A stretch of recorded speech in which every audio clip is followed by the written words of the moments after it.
Olá, uma boa noite a todos aí.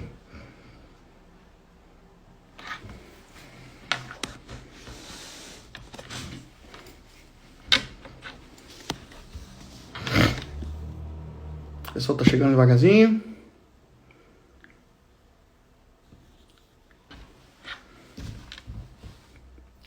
Boa noite, boa noite. Maria Saraiva, boa noite, tudo bem? O pessoal tá chegando devagarzinho aí, sejam todos bem-vindos à nossa live. Hoje nós vamos falar sobre as medidas de coação. Angélica, alô Angélica, boa noite. Rica. Aos poucos o pessoal tá chegando aí. Hoje temos como convidado aí o Dr. Manuel Lobato, especialista na parte criminal aqui em Portugal, atua junto aos tribunais aqui. Alô, doutor Renato Moradi Rodrigues, grande amigo presente aí também, forte abraço. Agradecer aos colegas advogados, igualmente estão chegando também aqui para a live.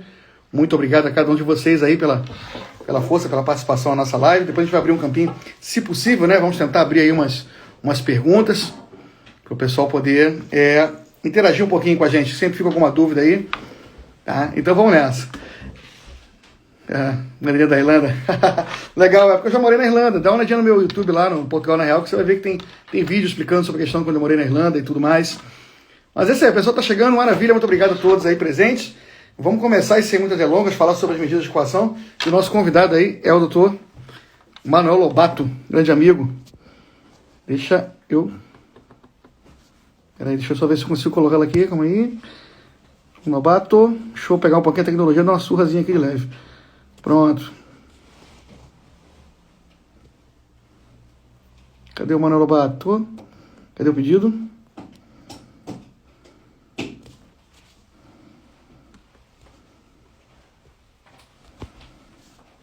Aí, vamos ver se ele consegue entrar com a gente aqui já já. Olha lá.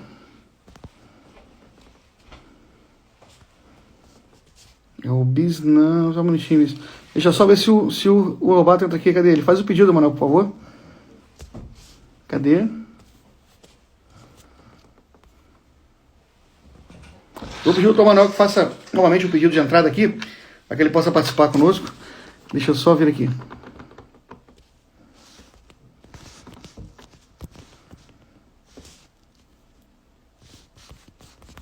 Aí, só um minutinho, probleminha técnico aqui.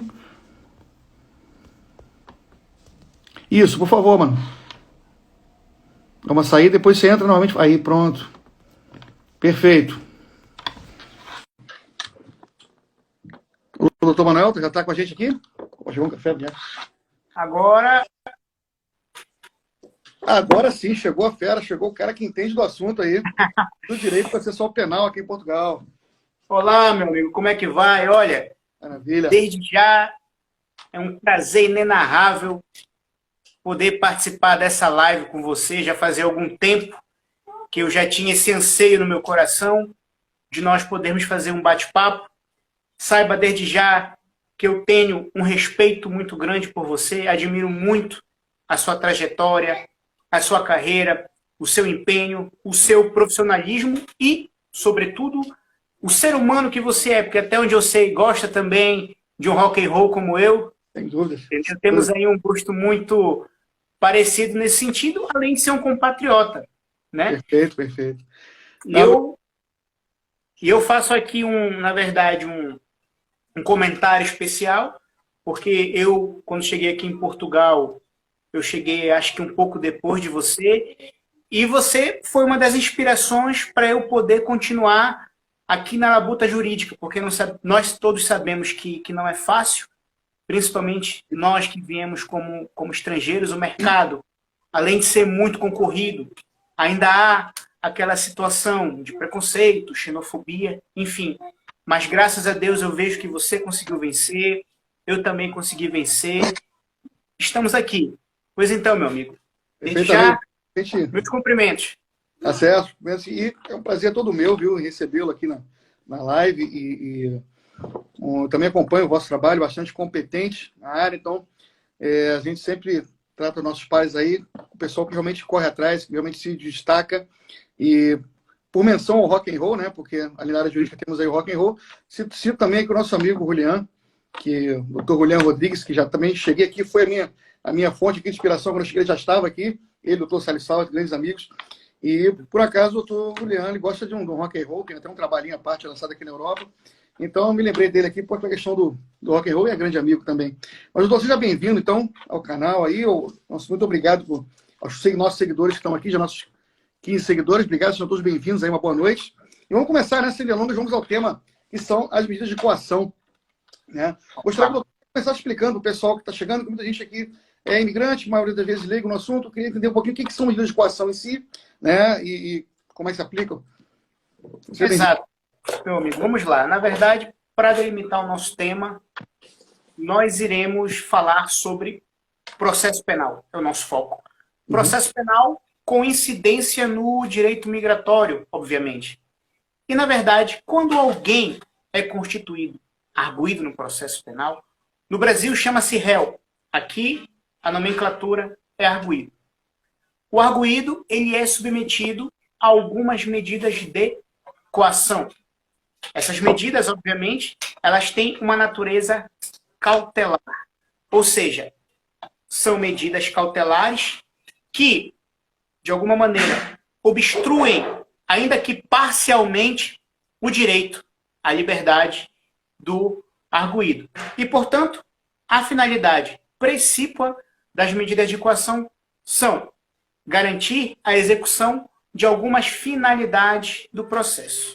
Por exemplo, quando alguém é constituído arguido no processo penal, obrigatoriamente ele tem que ser submetido ao TIRE, que é o termo de identidade e residência.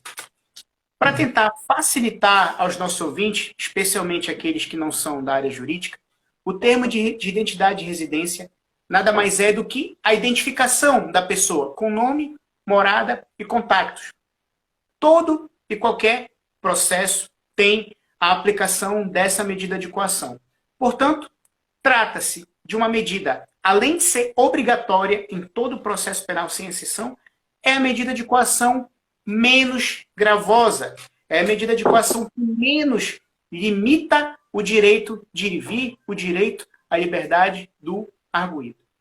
Perfeito, muito bem, pelo do conceito. Então, o senhor está a dizer aqui, né, a contrário senso, que se num processo penal, por exemplo, não ocorrer o termo de identidade de residência, né, se isso fosse essa etapa populada de alguma forma, é passível um pedido de nulidade, um pedido de soltura, um relaxamento de prisão, seja o que for nesse sentido, pela nulidade causada, né, devido ao processo legal. O que acontece? Na verdade, quando há a aplicação do termo de identidade e residência, a condição sine qua non dessa medida de coação é justamente a constituição de arguido no processo penal. Ora, imaginemos que você está na sua casa, tranquilo, a ver uma TV, e de repente chega o oficial de justiça com a notificação de uma acusação contra você. Ora bem, em momento algum você tomou conhecimento das razões pelas quais e do procedimento investigatório que levaram a chegar àquela acusação. Portanto, aquela acusação pode padecer de nulidade porque não houve a constituição de arguido na fase de inquérito. E mais, quando há a constituição de arguido, o arguido obrigatoriamente deve ser notificado para prestar declarações, se assim bem entender. À luz, obviamente, do princípio constitucional do contraditório. E, portanto, se não houver o preenchimento desses pressupostos legais, essa acusação ela pode padecer de nulidade. Perfeito, muito bem explicado. Então, só relembrando aí que essa é a medida mais simples de todas, né? Ela é obrigatória em todos os processos e é a mais simples de todas, não é isso? Em as medidas de coação. Exatamente. Exatamente. Okay. E com relação à competência, né, para aplicação dessa medida, fica só passível de ser o judiciário? Essa tem uma divisão com a polícia? Como é que funciona aqui em Portugal? Explica para os nossos inscritos, por gentileza. Como se trata da medida de coação mais simplória, menos gravosa, há algumas peculiaridades nessa medida, porque ela é a única medida de coação que pode ser aplicada pelos órgãos de polícia criminal, pelo Ministério Público e pelo magistrado judicial. As outras medidas, obrigatoriamente, devem ser aplicadas pelo juiz competente. Perfeito. Bem esclarecido, então. Então, vamos para a segunda medida, né, que seria, no caso, a caução. Gente, só para esclarecer aos nossos seguidores aí, mais uma vez agradecendo a todos aí pela presença, que nós estamos partindo aqui das medidas menos gravosas para as mais gravosas, ok? Estamos aqui do mais simples para o mais complexo, aqueles casos extremos onde elas vão ser aplicadas por último, tá bem? Então, falamos aqui do título do termo de identidade de residência, né? E agora falemos agora da caução, que é a segunda. Exato. Doutor.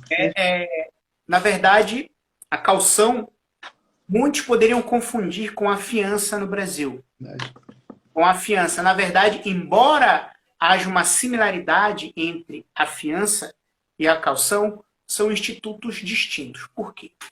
Porque imagine que, considerando a condição econômica do arguido, a natureza do crime, e principalmente o crime prevê pena de prisão efetiva, se o juiz entender como medida de coação, para resguardar o pagamento de uma futura pena de multa, o juiz pode atribuir uma caução processual.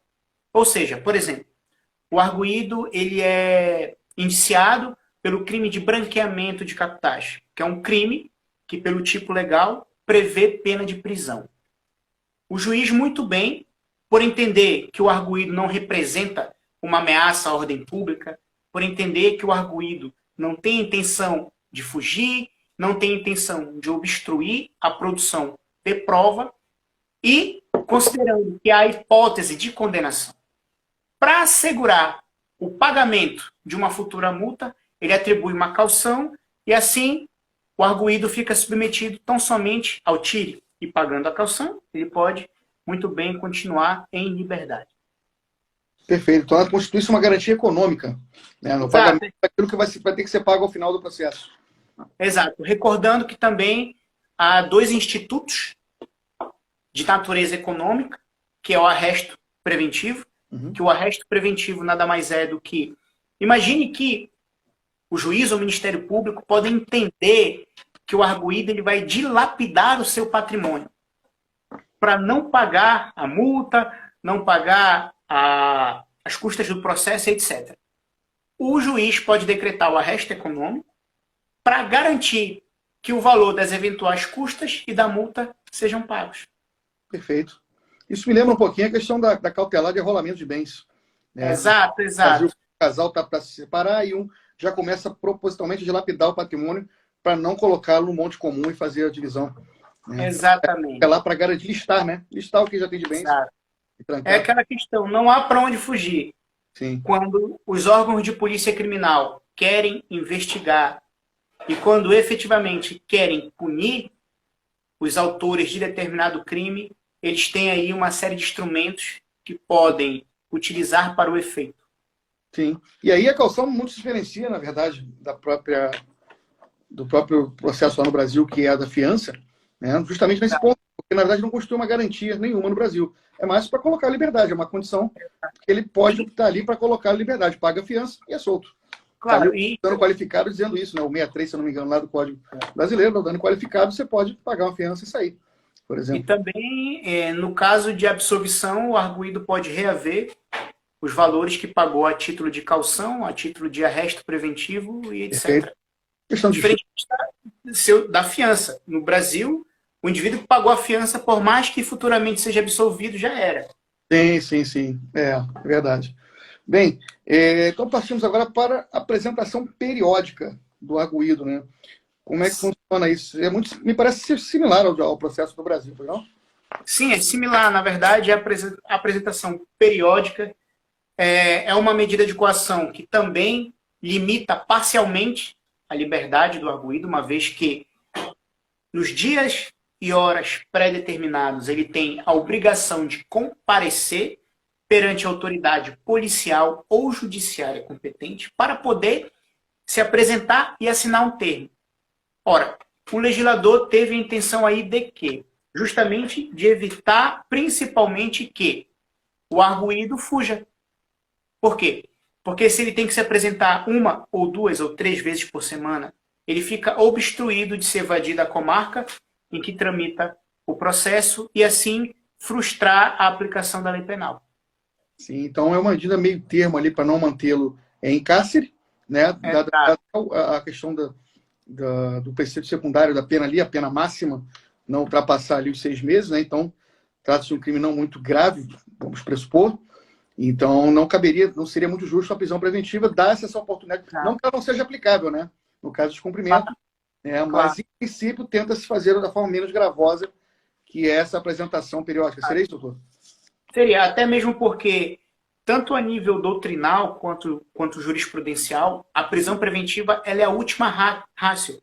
Portanto, ela só pode ser aplicada em casos extremos, porque no processo penal vigora o princípio indeclinável da presunção de inocência. Ou seja, independentemente se o arguido foi detido em flagrante, independentemente das circunstâncias do crime, enquanto não houver uma decisão transitada em julgado, ele é presumido inocente.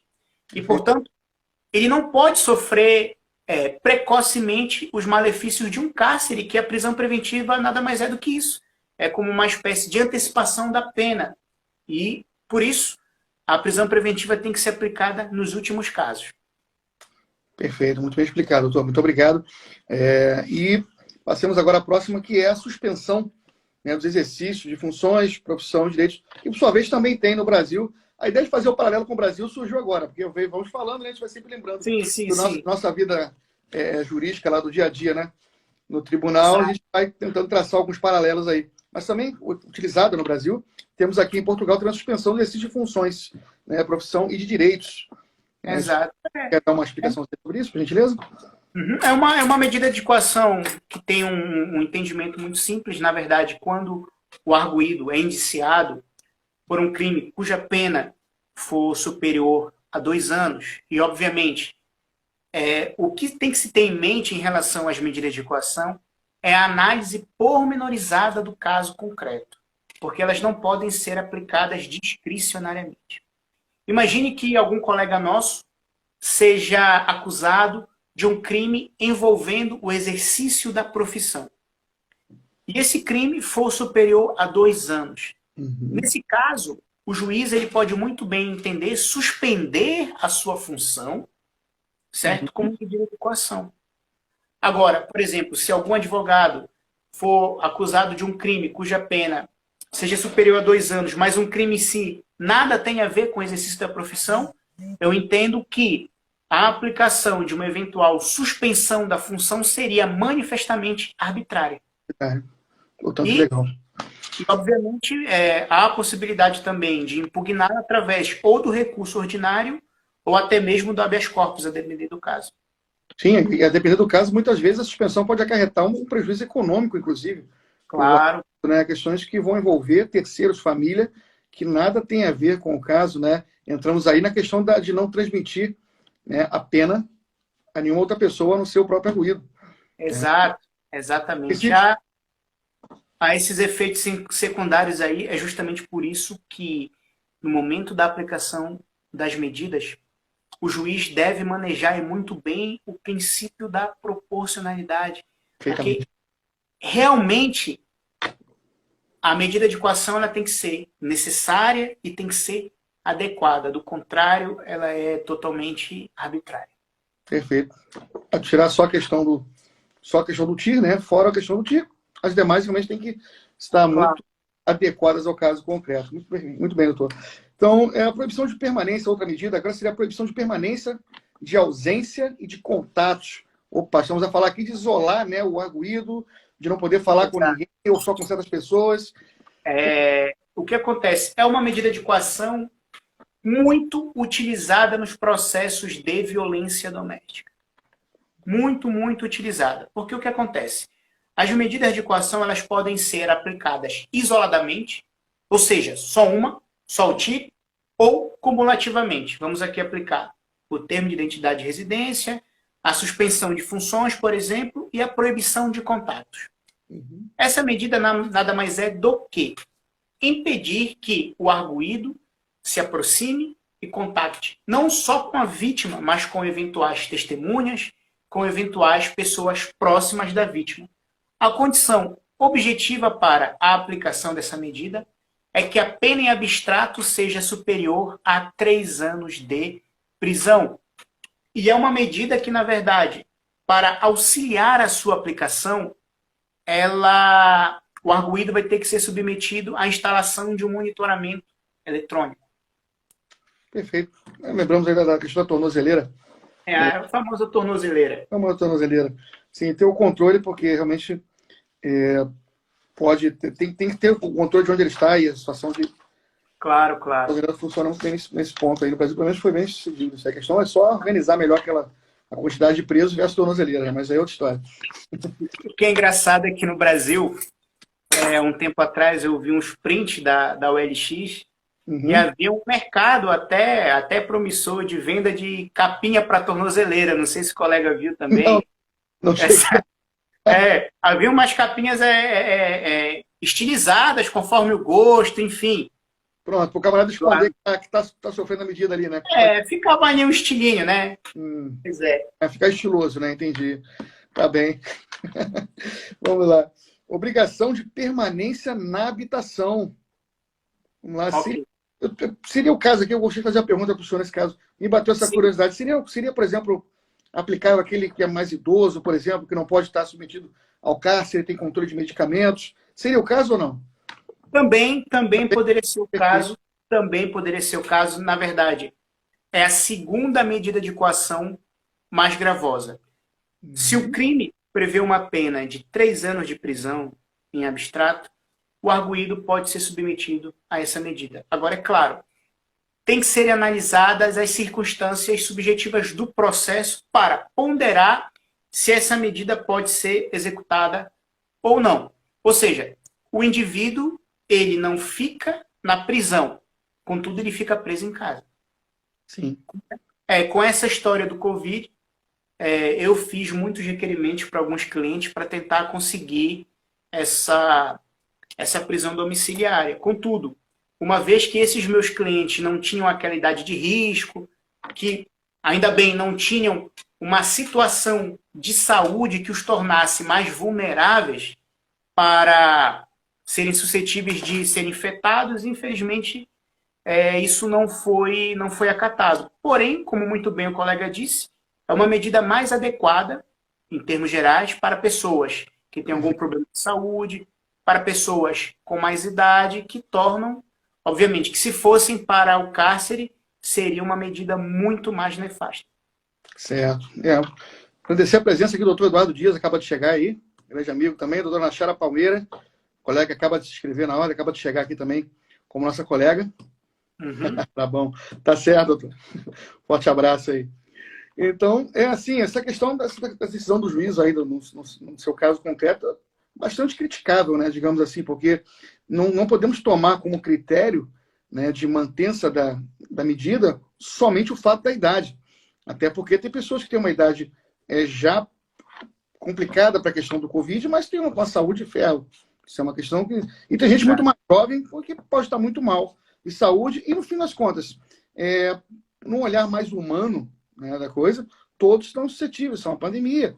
Então, a questão pôr por água abaixo toda aquela questão que é defendida pelo próprio governo, né, do distanciamento social, aquela coisa de afastamento, tudo. Se existe, em resumo, se existe uma outra medida menos gravosa, se no momento da pandemia existe algo que possa ser feito para não colocar todos, né, no mesmo local, isso por si só, para mim, justificaria essa questão da permanência em habitação, exceto, né, se for aquele preso já, o arguido quanto mais, né?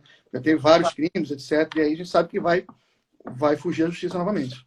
Agora, fazendo um parêntese e fazendo uma espécie de direito comparado, na verdade, o Brasil ele é muito mais garantista a nível processual penal. E no Brasil há muito mais, ou pelo menos há uma aplicação mais concisa, mais efetiva dos direitos e garantias fundamentais do que aqui. Justamente porque aqui, muitas das vezes, realmente, os pressupostos das medidas de coação em geral não estão preenchidos. Apresentamos o recurso ordinário, que é um recurso que vai tramitar no Tribunal da Relação, no sentido de elucidar que essas medidas são inadequadas, e se o Tribunal da Relação confirmar a decisão monocrática, não temos para onde correr. A não ser pela via do habeas corpus, porém, os requisitos do habeas corpus aqui são muito mais restritos. Muito mais restritos. E nós também sabemos que há um problema prático, porque aqui eles tentam padronizar as decisões consoante as circunstâncias do caso concreto. Ora, se tem um caso concreto assim, vamos decidir dessa forma, de acordo com como está padronizado. Então, nós aqui temos um problema muito grande, porque há essa violação aos direitos e garantias fundamentais. E ora, e como já se dizia Rui Barbosa, sem o Poder Judiciário não há quem recorrer. E temos aí essa problemática que, sob o ponto de vista prático, devemos fazer alguma coisa para mudar. Aquela brincadeira que a gente faz lá no Brasil, né? Vou recurso agora só para a Lua. Não tem mais... Realmente, se não for o judiciário para julgar de uma forma justa, né? E novamente, voltando àquele assunto de observar pelo prisma humano da situação, fica um pouco difícil. Manter todos em cárcere numa situação como essa agora, complicado. Basta a gente entender que aqui, né, como o doutor muito bem colocou, o Brasil é muito mais garantista, que a gente mantém em cárcere pessoas, por exemplo, que dirigiram sem carta de condução. Eles colocam em cárcere, basta que você não cumpra as medidas, por exemplo, de pagamento da multa e te mandam recolher a prisão como se qualquer um fosse. Né? É criminoso qualquer, ele vai ao cárcere mesmo. E assim, é uma situação crítica. Eu vou criticar isso mais na frente, eu vou falar quando a gente falar a questão da direção sem a carta de condução nos efeitos, a gente vai chegar aí, o pessoal fica dentro que a gente vai chegar nessa parte do tema, que é a direção sem a carta de condução, quais são os efeitos. Né? Então, falamos então aqui da permanência de habitação e a prisão preventiva. Chegamos aqui à prisão preventiva, a famosa prisão preventiva, lá pelo 310, 312 lá do nosso CPP brasileiro, né? Aquela ao contrário, cenas, fazer aquele pedidinho, colocava em liberdade. E aqui, como é que funciona, doutor? Então, como é que é? Sabemos aqui, chegamos à última, né? Ela é a mais gravosa. Então, começamos lá no TIR, temos identidade de residência, chegamos agora aqui à mais gravosa, que é a prisão preventiva. Então, uma palavra aí, doutor. Exato. Eu quis reservar um pouco mais de tempo acerca da prisão preventiva, porque como se trata da medida mais gravosa, há mais peculiaridades para se debruçar acerca da mesma. Ora bem, os requisitos objetivos da aplicação das medidas de coação estão positivadas no artigo 204 do Código de Processo Penal. Resumidamente, temos 3 requisitos principais. Quais são? Em termos gerais, garantia da ordem pública, quando o arguido representa fuga ou perigo de fuga, ou então quando o arguido em liberdade pode representar uma ameaça para a atividade probatória. Ou seja, o arguido pode ameaçar testemunhas, ameaçar o ofendido, pode eventualmente destruir provas e etc. E, portanto, à luz do princípio da legalidade, além desses 3 requisitos estarem preenchidos, é preciso estarem preenchidos os requisitos objetivos do artigo 202, que prevê a prisão preventiva. E o primeiro artigo objetivo é o seguinte: de modo geral, a prisão preventiva só pode ser aplicada aos crimes que forem, cuja pena máxima em abstrato são superior de 5 para frente. 5 anos para frente. Ora bem, e isso é um problema prático. Há muitos casos em que os arguidos são indiciados por crimes que prevêem uma pena menor e aí eles são submetidos à prisão preventiva. A partir desse momento, há a inobservância de um princípio basilar, que é o da legalidade, e bem como o desrespeito ao artigo 202 do Código de Processo Penal, que prevê que tão somente crimes que sejam superiores a 5 anos podem submeter os arguidos à preventiva. Nesse caso, quando há essa transgressão, é uma decisão impugnável pela via tanto do recurso ordinário quanto pelo habeas corpus.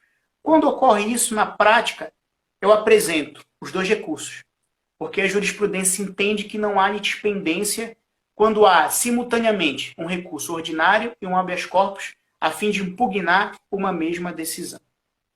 Muito bem. E, portanto, há outras situações em que, por exemplo, uma pena de 3 anos pode ensejar uma prisão preventiva. Deixa eu só ver qual é o artigo. Quando houver fortes indícios da prática de crime doloso, de terrorismo ou que corresponda à criminalidade altamente organizada com pena de prisão de máximo superior a 3 anos. Temos aí uma exceção, então. Perfeito. É uma exceção porque o artigo 202 prevê, de maneira geral, a pena de 5 anos. 5 anos. E, posteriormente, prevê uma espécie de exceção a esse quantum penal. Certo? E o que acontece? Nós temos que prestar muita atenção em qual crime o arguido está a ser indiciado para ver se o quantum da pena e se esses pressupostos podem ensejar a prisão preventiva ou não, porque muitas das vezes passa batido. Até eventual concurso, né? Se tem ou não, onde a pena ao final possa chegar. Exatamente. Inclusive, uma liberdade antecipada. Conforme nós conversamos anteriormente, e na verdade foi uma crítica em comum nossa, que aqui o sistema é menos garantista, como o indivíduo pode ser submetido a uma medida de coação à exceção ao tiro. Primeiro, o indivíduo pode ser detido em flagrante. Ou seja, quando ele é detido em flagrante, a autoridade policial tem o prazo de 48 horas para submetê-lo ao juiz para o primeiro interrogatório de arguido detido. Ou ele pode ser submetido ao primeiro interrogatório judicial fora do flagrante. Há a possibilidade dessa detenção. É uma exceção que a lei atribui. O problema é que, eu vou dar um caso bastante comum que acontece aqui em Portugal, o problema é que, imagine que um arguido é indiciado pelo crime de violência doméstica. Ora, esse crime, ele, por seus pressupostos, pode ensejar uma prisão preventiva. Não há problema nenhum. O problema é que, na maior parte dos casos, o Ministério Público indicia por violência doméstica e, no decorrer do processo, conseguimos elucidar que se tratava de outro tipo penal. Seja injúria, seja calúnia, seja uma ofensa à integridade física. E esses crimes, por sua natureza, não ensejam uma prisão preventiva.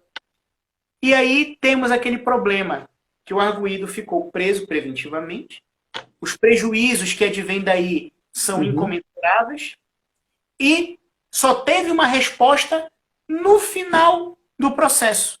E vimos que, na verdade, não era aquele bicho-papão que o Ministério Público desenhou. Sim. Então, eu entendo que nesses casos e nesse sentido, a lei deveria permitir um instrumento que nos permitisse ou nos possibilitasse a tentar enquadrar juridicamente o crime em que o arguido vai responder. Por quê? Porque muitas das vezes temos arguidos presos preventivamente por uns crimes, quando na verdade deveriam responder por outros, e fora, quando eles são presos preventivamente e sendo inocentes. É aí que está o problema. E assim, considerando, fazendo um adendo aqui, considerando que a questão da indenização seria o único caminho, que na verdade ele não repõe o status quo, ele não vai colocar a pessoa como se nunca tivesse sido presa, né? Mas a única via da reparação é o Estado realmente indenizar. E sabemos que em Portugal, né, a questão da indenização não é lá muito forte. A justiça vai permanecer. Não é lá essa coisa e a jurisprudência não é favorável. Como pode, né? A jurisprudência aqui, só se for um caso manifestamente teratológico, um caso aberrante. Fora isso, ficou cego lá dentro da cadeia, comprovadamente para os efeitos da prisão. Aí sim, né, só o fato de ficar preso, por exemplo, já não seria indenizável, segundo majoritariamente. Exato. E outro detalhe, curiosamente, eu tive uma situação muito similar ao que nós estamos a discutir agora. Por questões de sigilo profissional, não posso adentrar as peculiaridades do caso, só posso dizer que eu tenho um cliente que, na verdade, ele literalmente estava no local e na hora errada, foi detido, no primeiro interrogatório de arguido detido, ele foi submetido à prisão preventiva, Eu fiz os recursos que tiveram que ser feitos, fiz inclusive habeas corpus, enfim, não resultaram. Final das contas, hoje tivemos a audiência de julgamento, a própria vítima confirmou que o arguido nada tinha a ver com os factos e se tratava de um jovem de 19 anos que ficou preso por um crime que não cometeu, ficou preso basicamente 9 meses e ao final do processo foi constatado que o mesmo não tinha nada a ver com isso. Portanto, a aplicação das medidas de coação devem ser criteriosamente analisadas se há mesmo essa necessidade ou não. Porque é aquele problema, doutor. A defesa berra do início ao fim do processo, demonstra do início ao fim do processo, mas parece que tem que se haver uma demonstração tão cristalina a ponto da vítima dizer que o arguido não tem nada a ver para conseguirmos alguma coisa.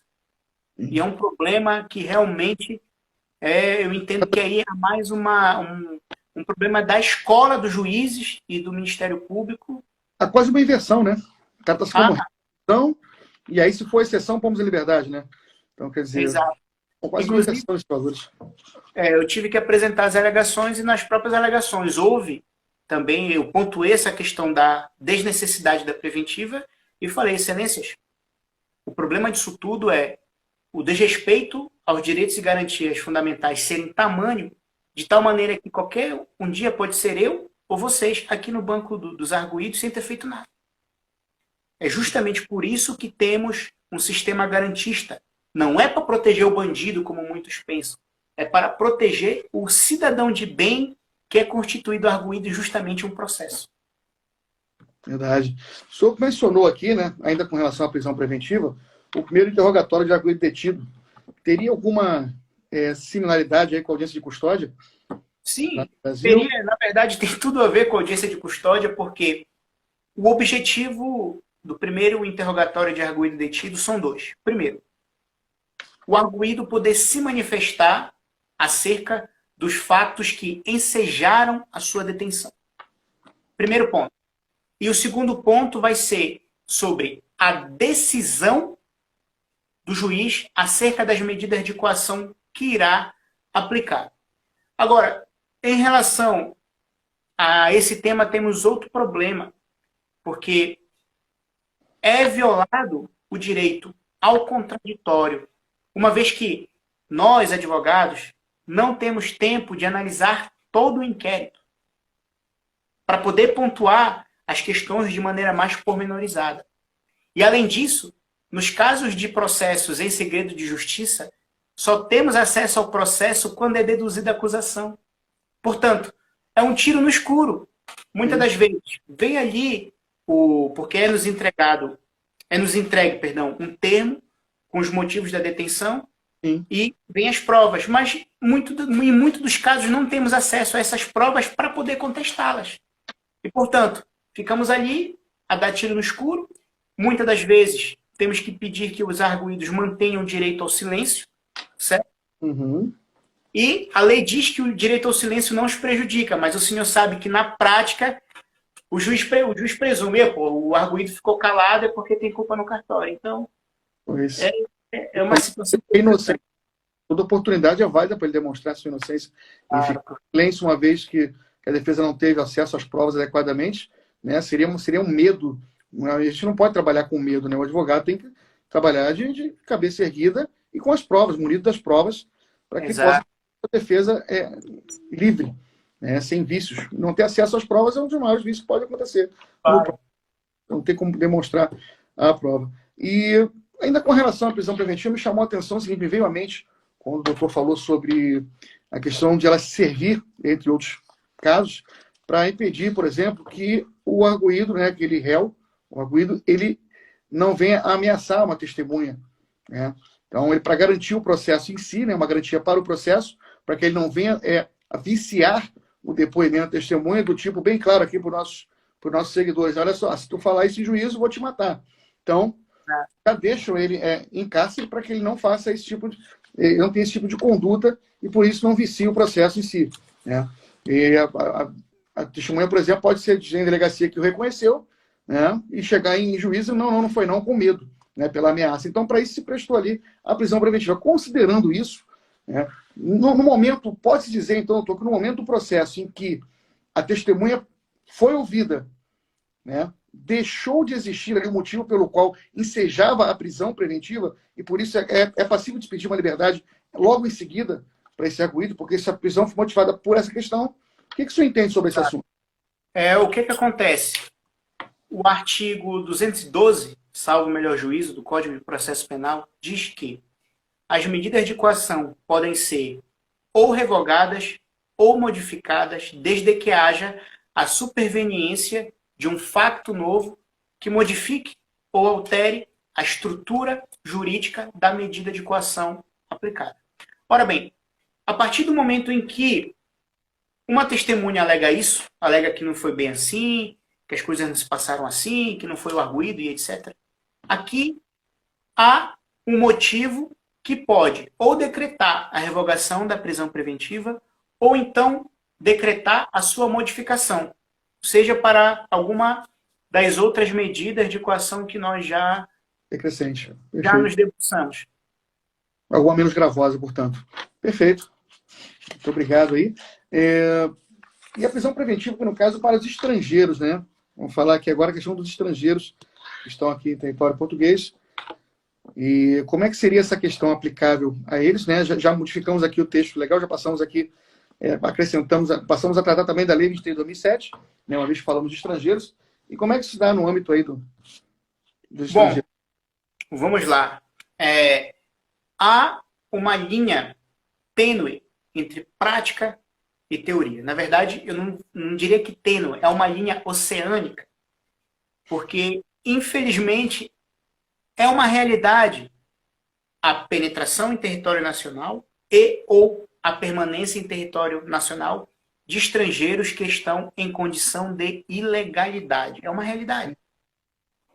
Isso, inevitavelmente, é uma realidade. Para entendermos a filosofia das medidas de coação para essas situações, primeiro temos que nos debruçar acerca de alguns fatos. Quais são? Vivemos na Europa, especialmente Portugal, que é, na verdade, a porta de entrada para a Europa. E em função da globalização, em função de questões de cunho religioso, há muitos problemas diplomáticos, às vezes até de terrorismo. Em Espanha, por exemplo, recentemente tivemos um problema de terrorismo. E o que acontece? Quando algum estrangeiro adentra ou permanece legalmente em território nacional, com ele já há uma suspeita muito grande de que possa estar envolvido em algum tipo de situação nesse sentido. Então, qual é a ideia do Estado? Opa, penetrou aqui um cidadão ilegalmente. Esse cidadão, eventualmente, ele é constituído, arguído em algum crime. O que nós vamos fazer? Vamos mantê-lo preso preventivamente, consoante o artigo 202, número 1, a linha F do Código de Processo Penal, até que ele demonstre que não tem nenhum problema, que é uma boa pessoa. Entende?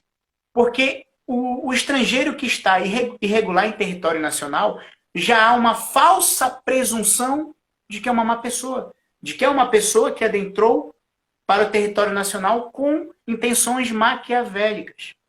Então, pois é a ideia que tem tanto a nível jurisprudencial quanto dos doutrinadores dessa situação específica. Até mesmo porque, caso as pessoas não saibam, entrar em território nacional ou permanecer pode se constituir ou uma contraordenação ou um crime. Então, se há essa problemática, a ideia do Estado é resguardar a segurança nacional. Então, prende-se preventivamente esse indivíduo e ele que tem o ônus de provar que é inocente, de provar que é o inverso. Quem tem o ônus de provar que ele é culpado é o Ministério Público. Pois, só acrescentando aí, sem contar que a questão da ilegalidade em si, né? E aí eu falo diretamente ao crime, né? Fazendo menção que é o crime de auxílio à imigração ilegal, né? Quando é que ele se configuraria, só puxando aqui uma setinha aqui para a gente conversar sobre isso, né? O auxílio à imigração ilegal, bom, a questão é quando ele passa a ser um imigrante ilegal, né, se a própria lei portuguesa permite que ele se legalize em território português, né? Como é que se configuraria essa questão da ilegalidade? Em que momento? Né? Então, Bom, assim, eu costumo separar a questão do irregular do ilegal. Eu costumo dizer que o ilegal é aquele que mais realmente praticou crimes. Né? O irregular é aquele que tem a documentação a ser acertada ali e ele consegue regularizar pela própria lei portuguesa. Então, penso que configurar isso aí é um pouquinho complicado, porque a própria lei permite que ele se regularize. Ali dentro. exato, exato. Aí há dois problemas. O primeiro problema é, muitos juízes não têm o conhecimento técnico da lei de estrangeiros, não sabem distinguir o que está irregular e o que está ilegal, e pelo sim, pelo não, como eles dizem aqui, prende-se preventivamente. Ora, como muito bem o doutor disse, e sabe disso muito mais do que eu, infinitamente mais do que eu, o irregular é quando, por exemplo, entrou como turista. Passou o prazo de turista, é irregular. E isso por si só constitui uma contraordenação, tanto que ele paga uma coima no momento em que ele vai se legalizar. Se eventualmente for abordado por alguma autoridade pública e for constatado que ele está irregular em território nacional, é lhe emitida uma carta para sair voluntariamente do país, porém, ele há a hipótese de se legalizar, aquilo ali até então, em termos práticos, não causa nenhum enclausto. Agora, o cidadão ilegal, e eu basicamente tenho alguns casos nesse sentido, que por sorte não foram presos preventivamente, é aquele cidadão estrangeiro, que além de não estar legalizado, ele comete alguns crimes. Este, sim, sob o ponto de vista dogmático, está em condição de ilegalidade e considerando a sua irregularidade em termos de visto e considerando a sua situação de prática quanto mais de crimes, aí nesse caso o juiz pode aplicar uma medida de coação de prisão preventiva com base nesse dispositivo. Perfeito. Temos um horário um pouquinho avançado aqui. Eu queria só agradecer ao pessoal que está aí assistindo a nossa live. Muito obrigado a todos nossos seguidores aí por estarem aqui. Inclusive o pessoal que colocou aí os agradecimentos, dando que elogios ao nosso trabalho. Muito obrigado. Um trabalho sério, fruto de muito estudo. O doutor Manuel Lobato aí se debruça muito sobre a questão do direito penal e por isso essa justificativa dessa live para trazer essa informação para vocês. Vamos lá, então passamos aqui rapidamente para a questão da pena de expulsão do território nacional. Né? Quando é que ela se aplica? Falamos aqui rapidamente. Ok, vamos lá. Na verdade, há várias maneiras de se materializar essa pena de expulsão. Imagine que um imigrante, até mesmo portador de autorização de residência, praticou o crime de homicídio. O crime de homicídio é um crime cuja pena máxima pode ir até 25 anos, que é a pena máxima em Portugal.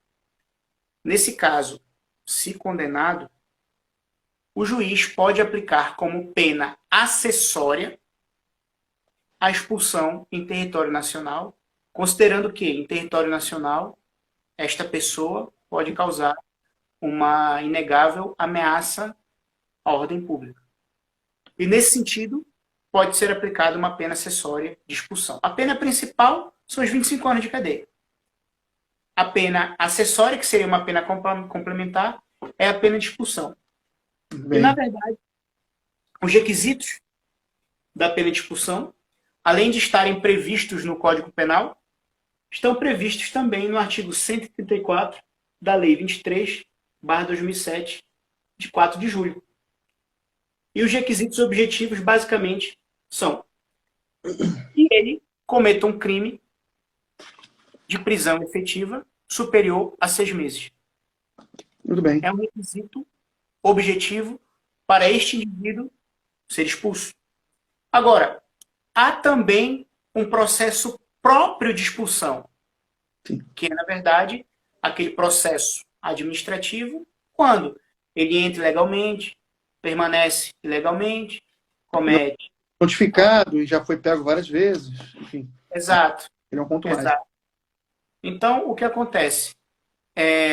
E, embora seja um processo administrativo e houver uma decisão definitiva, esgotados os recursos administrativos cabíveis, essa decisão pode ser impugnada judicialmente, certo?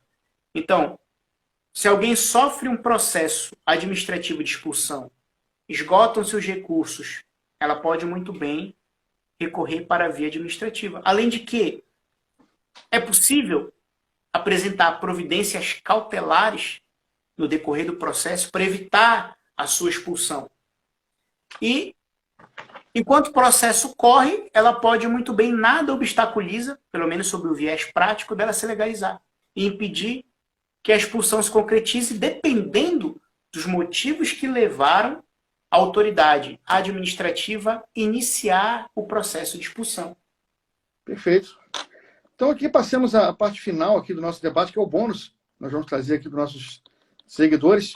Na verdade, é um bônus barra crítica que eu gostaria de estabelecer aqui, que, como o doutor muito bem ressaltou, né, o Estado português ele não é muito garantista, né? E traduzindo aí para o nosso público, o garantismo se constitui naquela proteção, né, ao indivíduo, né, do julgamento justo e das medidas adequadas serem aplicadas a ele. Então, muita coisa que não acontece, por exemplo, aqui, que deveria acontecer, a exemplo da condução sem habilitação. O que ocorre aqui no Brasil, desde 97, deixou de ser crime a questão de você conduzir sem habilitação. É uma mera infração administrativa. Ela só entra como crime quando você dirige sem habilitação, gerando um perigo de dano. Então, por exemplo, você dirige subindo pela calçada, quase atropelou ali a velhinha, e por isso só zigue-zagueou com o carro, você está gerando perigo de dano, portanto, você passa a cometer o crime no Brasil. Aqui em Portugal não funciona assim. Doutor Moza, Samuel, um grande abraço aí, obrigado pela presença. O que acontece aqui é o seguinte, basta que você seja pego sem a carta de condução, e aí eu peço atenção, pessoal que está no Brasil, querendo vir para cá, ou para quem já está aqui, se você estiver dirigindo aqui sem a carta de condução, tá, que é diferente de você ter a carta brasileira e não ter feito a troca pela carta portuguesa ainda, são situações diferentes, você não tem carta de condução e você dirige aqui em Portugal, o que acontece é que isso é considerado crime aqui, independente da forma como você esteja dirigindo. E isso é uma questão que nós combatemos diuturnamente junto aos tribunais. Todas as questões chegam a mim, chegam muitas questões nesse sentido, e estamos tentando aqui desconstituir esse entendimento de que tem que ser crime, tem que ser crime. O argumento do indivíduo que estava dirigindo não está sequer causando risco social nenhum. Muitas vezes ele pode estar dirigindo até melhor do que aquele que acabou de tirar uma carteira. Tive casos de pessoas que estavam há 10 anos conduzindo, 10 anos, e elas não geravam qualquer perigo de dano. E aí, às vezes, até por uma questão de uma abordagem muito mal feita por conta do Estado, às vezes, ele passar a gerar, porque se assustou, dirigiu de forma mais brusca, passou a gerar o perigo de dano, uma situação que não precisava daquilo tudo. Então, e quando estava falando da questão da prisão, o descumprimento dessas medidas, que muitas vezes, o que acontece na prática, se você é primário, você faz conduz sem a carta de condução, você vai prestar aqueles serviços comunitários, vai pagar uma pequena coima de 250, 350, algo em torno disso, e vai finalizar ali o processo. A questão é, se já naquele processo inicial, uma vez verificado que é o primário, que ele nunca cometeu esse tipo de conduta, se inexoravelmente vamos terminar esse processo numa coima, ele tem a opção de pagar e encerrar o processo ali, por que trazer isso para o tribunal criminal? E mais, você não vai ter a prisão final. Para quem trazer esse processo criminal? E mais, sabemos os princípios de processo penal que estão à volta disso. Última ratio. A questão do princípio onde o direito penal ele só vai intervir nas questões que realmente forem relevantes para ele. Então, tem que se observar esse tipo de procedimento e tratar isso via TAF, o Tribunal Administrativo. Multa, Tribunal Administrativo. Tira lá o que for de grana do cara que cometeu isso, realmente para inibir esse tipo de conduta, mas trazê-la para o Tribunal Criminal, realmente é um exagero latente e é uma questão que não tem o menor cabimento, porque realmente viola até a questão dos princípios, como eu levantei aqui. Exato. O que acontece? Sobre a condução sem habilitação legal, eu também comungo desse mesmo entendimento, até mesmo porque o que que a lei, a razão pela qual a lei considera isto crime aqui. Por um simples motivo, trata-se de um crime de perigo abstrato.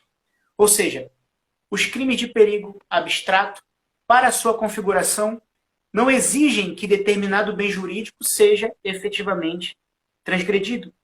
Basta o risco de acontecer. Por exemplo, uma pessoa que está a conduzir sem habilitação, a lei presume que é uma pessoa que não tem a aptidão técnica necessária para o efeito desta atividade.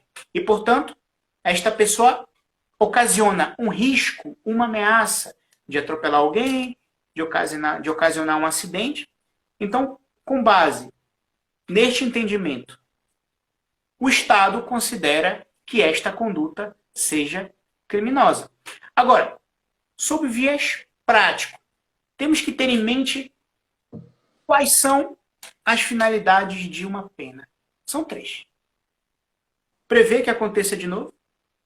O caráter pedagógico, ou seja, você cometeu um crime, você vai punir por ele. O caráter preventivo é evitar que aconteça de novo. E o caráter pedagógico, para ele aprender. Agora, em muitos casos, como o colega muito bem citou, alguém que conduz há 10 anos, é um trabalhador, um pai de família que usa a condução como instrumento para o sustento dos seus filhos e não tira a carta, muitas das vezes por falta de condição financeira, e nós muito bem sabemos que isso é uma realidade, inevitavelmente. Será que aplicar uma pena de prisão a um cidadão desse, será que realmente é algo proporcional?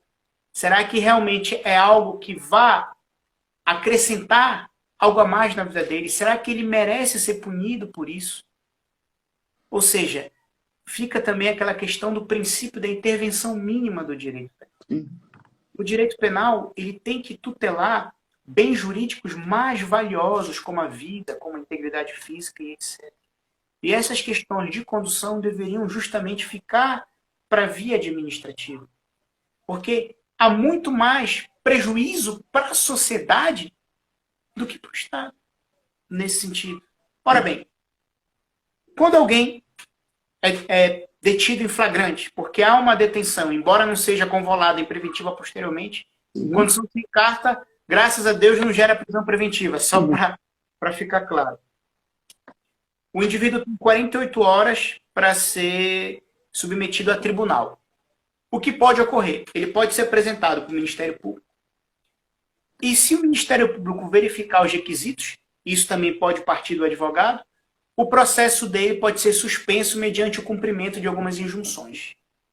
O que é que na prática isso significa? Ele vai inevitavelmente ou pagar alguma coisa ou cumprir algum serviço, o processo morrer ali. Vantagem, não fica no registro criminal. Agora, se o Ministério Público entender que os requisitos não estão preenchidos, ele é submetido a julgamento. Em muitos dos casos, não há defesa para isso.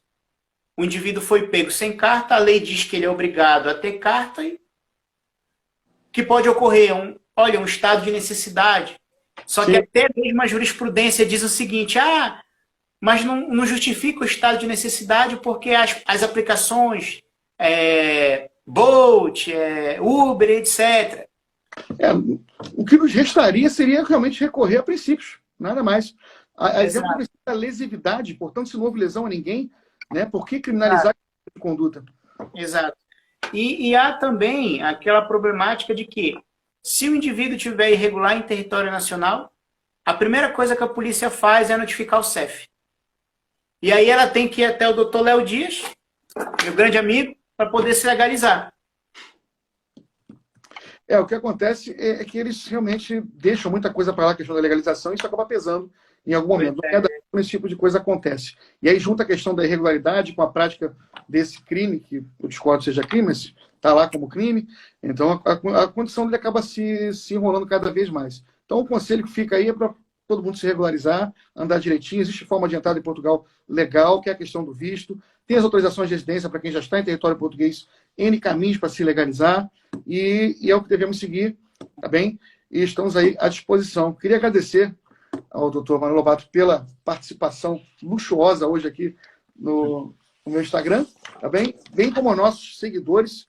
Muito obrigado a quem participou, aos doutores também, colegas que estão aí dando aquela força. E nos vemos em breve. Tem alguma coisa, doutor, você quer dizer para a gente aí? Olha, eu teria muitas, mas infelizmente o tempo não me permite, porque eu sei que o colega é muito ocupado. Mas, na verdade, o sentimento de gratidão é inefável por participar dessa live, por poder fazer esse debate com o colega. Na verdade, como eu disse mais cedo, gera uma coisa que eu desejava há muito tempo, porque você tem toda a minha admiração pelo seu trabalho, pela pessoa que você é. Eu espero que o governo em breve possa acabar com esse lockdown para poder ir até aí, para nós podermos tomar uma cerveja juntos, né? Escutar um Iron Maiden, não sei se é muito... Sim, perfeitamente. Entendeu? E eu espero também um dia ter o prazer de compartilhar a mesma tribuna que você. Sem dúvida, levantando ali nossas teses jurídicas, fazendo ali tremular a nossa bandeira juntamente com o nosso pensamento jurídico, que penso está bem avançado, alinhado com os princípios de garantismo penal e com a liberdade daqueles que realmente merecem estar em liberdade. É isso que tem que ser ponderado. Doutor, muito obrigado mais uma vez. A recíproca é verdadeira, viu? Com tudo que o senhor disse. Muito obrigado. É um prazer participar dessa live com o senhor e poder, o senhor ter uma aula a todos nós aqui. E espero poder vê-lo em breve, pessoalmente, para tomarmos essa cerveja aí. Não vai passar. Agradecer também, primeiramente, a Deus, nosso Senhor Jesus Cristo, pelo fôlego de vida que nos concede, para poder participar dessa conversa muito proveitosa, dessa conversa muito prazerosa. Agradecer a Deus, minha família, agradecer também a minha esposa, que me atura, não sei como, mas atura, entendeu? A minha mãe, meu pai, e etc. Meu pai para você. E meu amigo, até a próxima, tá bem? Espero fazer uma live em breve consigo. Nos vemos em breve, com certeza, doutor. Obrigado a todos aí. Até a próxima, Ponto Real. Fique com Deus. Tchau, tchau. Tchau.